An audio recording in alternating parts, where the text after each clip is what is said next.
This is the SmallRig AD80 Freeblazer Heavy Duty Tripod System. Out of all my tripods, this one is by far the best one that I own. Now you might be asking why that is. Well, let me show you. This is the Magnus VT300. Now this is my previous tripod, and it's a pretty good tripod, but it does have two main issues that the Freeblazer here fixes. And I'm gonna demonstrate what those two problems are. Okay, so say you wanna get your camera eye level with your subject. So I would have to take this, extend each leg individually. Well, it's clearly not tall enough, so I have to extend it again. Okay, it's still not eye level, so now I have to crank it. All right, and now we're at eye level. The camera is now in the Freeblazer. We have the same situation. I want to get the camera eye level with the subject and clamp all these. Raise it up, clamp it slightly off, so now I have to look at the bubble mount. Now I tighten it, and there we go. Now we're at eye level with the subject. Most cinema tripods, they have a bubble mount for you to level the camera, but not every tripod has these legs right here. So the great thing about the one-step height adjustment legs is that you don't have to fiddle with 6 or even 9 different legs to get the camera exactly where you want it. All you have to do is worry about 3. The problem with this Magnus is that the bubble is right here. It's not actually on the head, and you can't even adjust the head. Whenever I set this down, and if we're on uneven terrain, then that means I have to adjust the legs until the bubble is in the middle right here.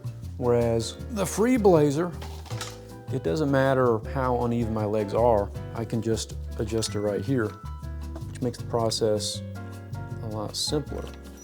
Another great thing about this tripod is that you can get it set up right beside a wall. Move at your camera exactly where you want it. So yeah, I can set it up right here, clamp this, and now, since I can get it really close to a wall, I have much more depth with my shot. But yeah, that's pretty cool right there. Okay, now I'm going to show you what it's like to get it set up with the Magnus. Okay, it's not long enough.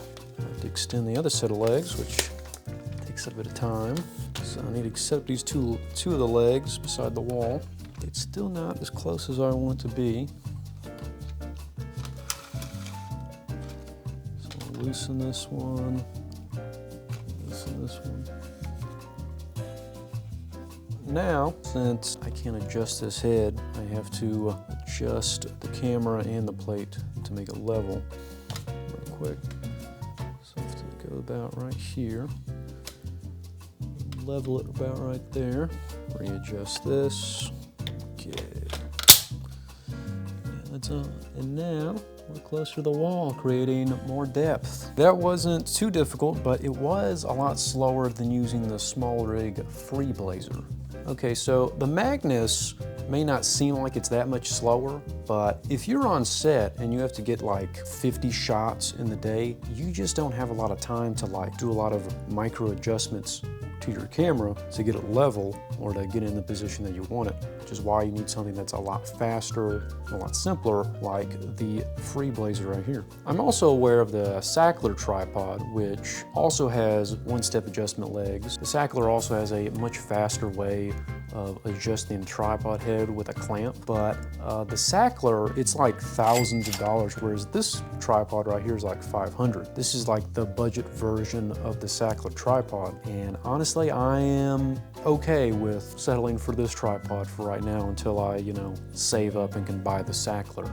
Now, are there any cons to this camera? Well, the Freeblazer can support the weight of the Blackmagic very easily, but I don't know if it can support the weight of really heavy camera packages. One of the issues we had an issue with one of the legs where it was just slipping out of place under the weight of the Blackmagic. I was able to use an Allen key and just tighten the back of the clamp so that way it would actually stay in place. If you know of any budget tripods that you consider better than this one, then let me know. I might review it, but that's all I have for today. Thank you for watching. If you liked the video, like it. If you disliked the video, then let me know why you disliked it instead of just disliking it, so that way I can improve. And yeah, see you. Goodbye. So how you do is how you do the cringe outro.